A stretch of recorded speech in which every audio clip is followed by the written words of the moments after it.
주의 얼굴을 주의 종에게 비추시고 주의 사랑하심으로 나를 구원하소서. 여호와여, 내가 주를 불렀사오니 나를 부끄럽게 하지 마시고 악인들을 부끄럽게 하사 스올에서 잠잠하게 하소서. 교만하고 완악한 말로 무례히 의인을 치는 입술이 말 못하는 자 되게 하소서. 주를 두려워하는 자를 위하여 쌓아두신 은혜, 곧 주께 피하는 자를 위하여 인생 앞에 베푸신 은혜가 어찌 그리 큰지요. 주께서 그들을 주의 은밀한 곳에 숨기사 사람의 꾀에서 벗어나게 하시고 비밀이 장막에 감추사 말다툼에서 면하게 하시리이다. 여호와를 찬송할지어다. 견고한 성에서 그의 놀라운 사랑을 내게 보이셨음이로다. 내가 놀라서 말하기를 주의 목전에서 끊어졌다 하였사오나 내가 주께 부르짖을 때에 주께서 나의 간구하는 소리를 들으셨나이다. 너희 모든 성도들아, 여호와를 사랑하라. 여호와께서 진실한 자를 보호하시고 교만하게 행하는 자에게 엄중히 갚으시느니라. 여호와를 바라는 너희들아, 강하고 담대하라. 네, 오늘 하나님 말씀입니다. 주를 기다리는 사람들아, 힘을 내어라, 용기를 내어라 라는 제목으로 하나님 말씀을 나누겠습니다. 오늘 또 다윗이 힘차게 하루를 살아갈 수 있는 기도 제목을 우리에게 주었어요. 16절부터 보겠습니다. 주의 얼굴을 주의 종에게 비추시고 주의 사랑하심으로 나를 구원하소서라고 고백을 하고 있습니다. 다윗은 언제 가장 마음이 불편했다고요? 하나님의 얼굴이 보이지 않을 때 불편했습니다. 하나님의 얼굴이 보일 때는 사망의 음침한 골짜기를 다닐지라도 불편하지 않았어요. 저와 여러분은 언제 불편하십니까? 이렇게 제가 여러 차례 함께 나누었습니다. 우리도 주의 얼굴이 보이지 않을 때 답답할 수 있어야 해요. 다윗처럼 주의 종에게, 왕이지만 종으로서 하나님께 구하는 거죠. 주의 얼굴을 주의 종에게 비춰주시고 주의 사랑하심으로써 나를 구원해 주세요. 다윗은 하나님의 사랑이 자신에게 당연하게 여기지 않았습니다. 여러분, 하나님께서 우리를 지으셨는데 왜 우리에게 복을 주셔야 합니까? 왜 하나님께서 우리를 사랑하셔야 합니까? 이것은 조물주의 어떤 의무가 아니라고 했죠. 조물주는 만들어서 그것을 마음대로 할 수 있는 권리를 가졌습니다. 우리는 피조물이기 때문에 하나님께서 우리를 사랑하시는 것은 당연한 것이 아니라 은혜이다. 제가 여러 차례 강조를 드렸죠. 다윗은 그것을 너무 잘 알았어요. 자신은 피조물이고 하나님의 뜻과 계획 속에서 자기를 왕으로 세우셨고 그 왕으로서 세우신 하나님의 은혜가 하나님이 나를 사랑하셨기 때문에 주어진 그 시간들이다라고 하는 것을 정확하게 파악하고 고백했었죠. 그래서 15절에 이런 말도 했어요. 나의 앞날이 주의 손에 있습니다. 어제 우리가 공부했죠. 다윗의 앞날은 주님의 손에 있어요. 오늘 내가 누구를 만나든 어떤 상황에 처하든 하나님께서 이미 알고 있는 사람들이고 이미 알고 있는 상황이라는 거예요. 내게 만나게 해주시는 모든 영혼들이 사실 하나님께서 묶어주신 영혼들이다. 그렇다면 우리가 누구에게 줄을 잘 서기 위해서, 내가 누군가 어떤 상황을 인위적으로 만들기 위해서 그렇게 노력할 필요가 없는 거죠. 하나님의 은혜 안에 주어진 선물로서 우리가 받아들이고 감사하는 것이 우리의 피조물로서의 숙명입니다. 그리고 그것이 지혜이죠. 다윗은 자신을 하나님께서 인도하시는 모든 환경들을 신뢰하고 주님을 바라보았어요. 그래서 다윗이 주의 종에게, 이런 피조물에게 내가 어긋나서 내가 자칫 하나님을 떠나 하나님께 범죄함으로써 주의 얼굴이 단절되지 않게 해달라고 기도한 거죠. 오늘 또 이 아침에 눈길이고 미끄럽고 또 이 추운 날씨에 또 출근하기도 어려운 상황들이지만 하나님께서 이 모든 시간들 속에서 우리의 인생을 붙들고 가고 있다라고 한다면 다윗처럼 안전하게 안정감을 느낄 수가 있는 것이고 기쁨으로 하루를, 하나님 나라를 살아갈 수가 있는 거예요. 불편하지 않은 하나님의 얼굴을 보는 마음, 하나님의 사랑을 입는 마음으로 살아가는 거예요. 이게 여러분, 인간으로서 가장 행복할 수 있는 확실한 방법입니다. 다른 어려운 것, 자꾸 내가 행복하기 위해서 다른 것들 막 찾으려고 하지 마시고 하나님을 예배함으로써, 하나님의 시선을 바라봄으로써, 주의 얼굴을 내게 비춰주고 있는 그 은혜를 바라봄으로써 오늘도 행복할 수 있는 하루가 되셨으면 좋겠어요. 17절에 보니까 여호와여, 내가 주를 불렀사오니 나를 부끄럽게 하지 말아주세요. 지금 이 31장의 31편의 말씀에서는 다윗이 좀 부끄러움을 당하고 있는 중이라고 했잖아요. 그래서 세상 가치와 원리를 버리고 믿음의 선택들을 해갔는데 그 결과가 그렇게 좋지는 않았어요. 그래서 부끄러움과 어떤 책망을 받고 있는 상황입니다. 그래서 당신 다윗 때문에 우리가 이런 고통을 당하고 있다라고 하는 그런 상황이에요. 그래서 이 세상의 원칙을 선택하지 않아서 세상의 지혜를 선택하지 않았기 때문에 당하는 그런 수치 가운데서 하나님이 누구 편을 대주셔야 합니까? 다윗 편이 대주셔야죠. 왜냐하면 하나님 방식을 선택했으니까 다윗이. 우리도 하나님 방식을 선택하면 당장에는 세상에서 지혜 없다라는 소식과 그런 소리와 그런 볼멘 소리를 들을 수가 있어요. 미련하다라는 말을 평가를 받을 수가 있습니다. 그러나 하나님께서는 하나님의 길을 선택하는 자들을 결코 다윗의 고백처럼 부끄럽게 끝내지 않는다라는 거. 잠깐은 처지고 잠깐은 미련해 보일 수 있을지언정 그 미련하고 약한 자를 들어서 세상의 원칙을 가지고 살아가는 자들을 깨서 승리하게 하시는 분. 이게 하나님의 자녀를 이기게 하는 방식이라고 했잖아요. 하나님이 이기게 하는 방식으로 오늘도 살아보셔야 하는 거예요. 세상에서 이기는 방식을 자꾸 선택하는 것은 우리가 하나님의 방식으로 이겨보지 않았기 때문에 그런 것입니다. 세상의 방식으로 승리하면 그냥 딱딱 맞아 떨어지는 예상되는 보상들이 있지만 하나님 방식으로 승리하는 것은 예상할 수 없는 보상이 주어지는 하나님 나라의 기쁨이 있는 거예요. 오늘 저와 여러분들에게도 세상에선 측량할 수 없는 기쁨을 위해서 그 길을 보여주시는데 그 길을 선택하면 당장에는 불리하고 손해볼 수도 있다. 그러나 다윗은 고백한 거예요. 나를 부끄럽게 하지 말고 누구를 부끄럽게 해달라? 악인들을 부끄럽게 하사 수월에서 잠잠하게 하소서. 그들은 수월 사망의 자리에서 잠잠하게 하소서. 그들이 자랑하며 자기들의 실력과 자기들의 옳았다라고 말하는 그 소리를 듣지 못하게 해주소서라고 하는 거죠. 결국 다윗의 고백대로 되었습니다. 다윗은 승리의 창가를 불렀고 이 대적자들 악인들은 다 비참하게 사망을 했어요. 그리고 다윗의 후손에서 예수 그리스도라고 하는 메시아가 나왔고 오늘날에도 우리는 그 다윗의 후손으로서 우리도 믿음의 영적인 후손으로서 다윗의 길을 선택하고 살아갈 수 있는 것이고 여전히 이 시대에도 그 다윗을 대적했던 악인들의 그런 후손들이 그 미련한 세상의 방식을 고집하며 살아가고 있는 것이에요. 그러나 그들은 다윗의 기도처럼 결국 사망에서 잠잠하게 될 것입니다. 사망 앞에 죽음 앞에 고개를 빳빳이 들 수 있는 사람은 없어요. 하나님 자녀밖에 없습니다. 오늘도 우리는 죽음 앞에서도 떨지 않은 자, 죽음이 다가와도 하나님 제가 여기 있습니다. 제가 여기까지 주님께 달려왔습니다. 라고 하며 감동 어린 그 이야기가 가득한 하루하루를 사시고 죽음이 다가와도 두려워하지 않는 하루가 되셨으면 좋겠어요. 18절에 보면 교만하고 완악한 말로 무례히 의인을 치는 거짓 입술이 말 못하는 자 되게 하소서. 결국 다윗을 힘들게 만드는 것은 그들의 행동이고 또 말이지 않습니까? 결국 우리를 상처 주는 것은 말이죠. 말을 예쁘게 하는 것이 참 지혜로운 사람 아니겠습니까? 우리가 결혼 생활을 해도 오랫동안 가정이 화목하고 서로 사랑하는 가정을 보면 뭐가 예뻐요? 서로 외모가 예쁘고 잘생겼습니까? 아니죠. 말이 예뻐요. 말이. 서로가 서로에게 말을 예쁘게 합니다. 그리고 이웃들에게도 그 아름다운 말은 전달이 되죠. 그래서 그 가정만 가면 회복을 하고 돌아오는 거예요.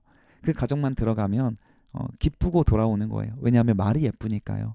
서로도 그렇게 사랑하는 말로써 서로를 배려하고 자녀들도 아버지와 어머니에게 사랑하는 언어를 배워가는 거예요. 그 언어, 말. 그러나 말은 사람을 그렇게 죽이고 고통스럽게도 할 수 있는 거예요. 그러나 누가 고통스럽고 사람을 죽이는 말을 합니까? 교만하고 완악한 자래요. 밑줄 그어주세요. 교만하고 완악한 자가 무례한 말을 하는 거예요. 무례한 말. 무례하게 의인을 치는 거짓 입술이 되는 거예요. 없는 얘기를 만들어내서 그 사람을 비방하고 헐뜯고 그래서 자기의 목적을 이루기 위해서 이기적인 선택을 하는 방법. 그런 말 때문에 결국 자기 스스로 사망의 그물에서 그런 무덤을 파고 있는 겁니다. 결국 우리는 말 때문에 망하게 되는 거예요. 그래서 말을 예쁘게 못한다면 차라리 말을 하지 않는 게 낫습니다. 많은 말보다 차라리 적은 말이 안전해요. 적은 말이 또 예쁜 말이면 얼마나 훌륭하겠습니까? 그래서 말을 예쁘게 하시고 말을 무게감 있게 하시고 말을 통해 하나님의 영광을 드러내셔야 하는 거죠. 19절에 보면 주를 두려워하는 자를 위하여 쌓아두신 은혜 곧 죽게 피하는 자를 위하여 인생 앞에 베푸신 은혜가 어찌 그리 큰지요. 교만하고 완악한 말로 무례하게 행하는 자들과 반대되는 자.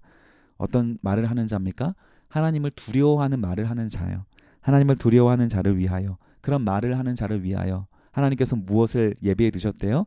은혜를 예비해 두셨는데 그냥 예비한 게 아니라 쌓아놓고 계신대요. 계속. 오늘도 우리가 하나님의 은혜의 말을 고백할 때마다 누군가를 복음으로써 살려주고 구원으로써 인도하는 진리의 발언을 할 때마다 하나님께서 우리에게 쌓아두시는 은혜가 점점 더 커져갈 것입니다. 이 땅에서 적금을 하고 주식을 해서 복리나 수익률을 많이 올리는 것을 목적으로 삼으시 마시고 은혜를 복리화시키도록 노력해 보세요. 하나님 나라의 은혜는 제곱의 제곱으로 계속 부유하게 늘어나는 그 하나님의 은혜가 예비되어 있습니다. 오늘 우리가 사랑을 행할 때마다, 하나님을 두려워하며 정직하게 행할 때마다, 하나님의 마음을 기쁘게 할 때마다 우리를 위하여 쌓아두신 은혜가 저 하늘나라의 보화의 창고에 들어 가득하고 이 땅에 살아갈 때에도 그 은혜를 누리며 살아갈 수 있게 해준다라는 거예요. 그래서 결국 하나님을 의지하며 주님을 두려워하는 자를 위하여 인생 앞에 베푸신 은혜. 인생이라는 것은 영원한 생명을 살아가는 하나님과 반대되는 표현이에요. 제한된 삶을 살아가는, 이 땅의 3차원 공간에서 제한된 시간과 공간을 살아가는 그 시간과 공간을 쪼개서 하나님에게로 내어드리고 전부 다 하나님의 삶으로서 연결하여서 살아가는 자들. 그래서 그 인생 앞에 베푸신 하나님의 은혜가 가득하게 될 거라는 거예요. 우리는 제한된 시간을 살아가기에 그런 인생이기에 우리의 인생을 영원하신 하나님 나라와 연결하며 살아가는 것이 가장 지혜로운 삶이 될 것입니다. 20절에 보시면 주께서 그들을 주의 은밀한 곳에 숨기사 사람의 꾀에서 벗어나게 하시고 라고 하고 있어요. 세상은 자신의 방식으로 지혜롭게 살아간다 할지라도 하나님의 방식을 선택하는 사람을 하나님께서 어떻게 해주시겠대요? 은밀한 곳에 숨겨주시겠대요. 아무도 모르게 그가 하나님의 보호하심을 받게 될 것이다 라고 하는 거예요. 그래서 주의 은밀한 곳을 직역하면 주의 얼굴의 은밀한 곳이에요. 아까 주의 얼굴을 비추소서라고 했죠. 그래서 하나님의 얼굴이 비치는 비밀스러운 곳이랍니다. 그래서 이것을 비밀스럽게 은밀하게 표현한 이유는 세상 사람들은 모르는 빛이기 때문에 그런 거예요. 그 빛을 만난 사람만 아는 그 빛이 있습니다. 그 빛을 마음속에 비춰질 때 어둠이 사라지고 하나님의 영광의 빛이 내 마음을 지배하게 되는데 세상 사람들은 절대 못 보는 그 빛이 있는 것이고 그것으로써 비밀이 하나님의 장막에 하나님의 집에 감춰주셔서 말다툼을 면하게 해주신대요. 여기에서는 어떤 말다툼이겠습니까? 언어적인 폭력, 무례히 행하는 의인들에게 행하는 그 교만하고 완악한 자들의 발언들, 그 발언들과 쓸데없는 언쟁을 피하게 해주신다라는 거예요. 그들이 비방을 받지 못하도록, 그들에게 우리가 연소함으로 업신이 여기지 못하도록, 우리가 부족함으로써 미련하다 조롱받지 못하도록 우리를 숨겨주시는데, 숨겨주시다 못해 하나님의 장막 안에 우리가 살게 하시면서 세상과 차원이 다른, 우리는 이 땅은 3차원이지만 제한이 없는 영생의 나라와 차원이 다른 그 나라의 삶으로서 그의 시민으로서 살아갈 수 있도록 우리를 지켜주시겠다. 22절, 21절 그런 여호와를 찬송하라 라고 하는 거예요. 여러분, 이 찬송이 가장 귀한 찬송이 되는 겁니다. 우리가 동두천에서 그 찬양을 부를 때 그 영상을 제가 편집하면서 보니까 그런 찬양이 되는 청년도 있었고 아닌 청년도 있는 것 같아요. 정말 이 간절하게 그 하나님께 속한 주님의 자녀로서 너무 은혜 가운데 부른 청년도 있는데 어떤 영상을 보니까 그냥 부르고 있는 청년도 있어요. 좀 아쉽더라고요. 이게 무슨 차이인가 보면 삶의 하나님과의 관계의 차이입니다. 하나님이 너무 절실히 필요한 자는 그 찬양의 온도가 달라요. 그래서 그 온도로서 하나님께 찬양을 올려드릴 수가 있는 것이죠. 여러분은 어떤 찬양을 부르십니까? 온도가 뜨거운 찬양을 불러보세요. 그러려면 하나님과 관계가 좋아야 하는 것이고, 하나님을 그렇게 찬양하는 자, 21절에 견고한 성에서 그의 놀라운 사랑을 내게 보이셨습니다. 하나님이 철저하게 지키시고 보호하시는 하나님의 성곽을 느끼며 그 안에서 안정감을 느끼며 찬양하는 자들이라는 것이에요.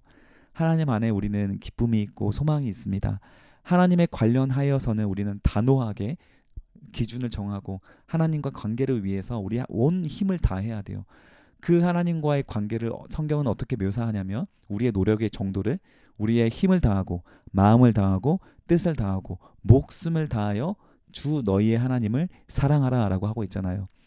우리가 온 힘과 모든 마음을 다해서 그 하나님을 바라보며 하나님 안에 안전지대를 삼고 살아가야만 우리는 하나님과 온전한 관계 속에서 그런 절절한 찬양으로 하나님 앞에 올려드리게 되는 거예요. 그때 하나님이 우리에게 주시는 놀라운 사랑들을 우리의 삶의 곳곳에서 발견하게 될 줄 믿습니다. 오늘도 그런 하루가 될 수 있고 그냥 미지근한 하루가 될 수도 있는 거예요. 무슨 차이입니까? 오늘도 이 아침 묵상을 키고 안 키고의 차이도 있겠고요. 이 아침 묵상을 듣고 이 말씀으로 간절하게 소원하면서 여러분의 삶의 모든 이야기 곳곳을 하나님의 것으로 채워가는 거예요. 오늘 아침에 일어나서 운전하는 자들, 지하철을 타고 가는 자들, 그 목적지에서 학교든 직장이든 집안에서든 어떤 상황에서든지 그 모든 순간순간을 하나님 안에서 그 하나님이 지켜주시는 안전지대와 그 진리를 안에서 기쁨과 찬양을 누리는 자들이 하나님이 주시는 사랑을 보게 된다라는 것이죠. 22절에 내가 놀라서 말하기를 주의 목전에서 끊어졌다 하였사오나 내가 주께 부르짖을 때 주께서 나의 간구하는 소리를 들으셨습니다. 그래서 비방을 받고 세상으로부터 공격을 받을 때에는 순간적으로 놀라서 이렇게 말할 수 있어요. 내가 하나님의 목전에서 끊어진 건 아닌가? 하나님의 얼굴빛이 비춰지지 않으면 이런 두려움을 갖게 되는 거죠. 내가 하나님께 끊어지는 거 아닌가? 그러나 그런 죄악 때문에 실수 때문에 하나님과 관계가 끊어진 것 같은 불안감이 느꼈다 할지라도 다윗이 다시 내가 주께 부르짖는다면 하나님이 어떻게 해주신대요? 그 간구하는 소리를 들어주신대요. 어제까지의 죄악들은 예수 그리스도의 십자가로 회개하십시오. 그리고 오늘 다시 주님께 부르짖으면 주님은 다시 우리의 간구를 들어주시는 분이세요. 이게 또 하나님의 놀라운 사랑에 포함되어 있는 은택입니다. 하나님의 안전지대, 그 견고한 성곽 안에 살고 있는 자들이 누리는 하나님과의 좋은 관계성이에요. 23절 너희 모든 성도들아 여호와를 사랑하라. 여호와께서 진실한 자를 보호하신대요. 교만하게 행하는 자에게 엄중히 갚으신다라고 하고 있습니다. 여러분 사람은 성도는 두 가지 길을 선택할 수 있습니다. 첫 번째 하나님을 사랑하는 선택을 할 수 있고요.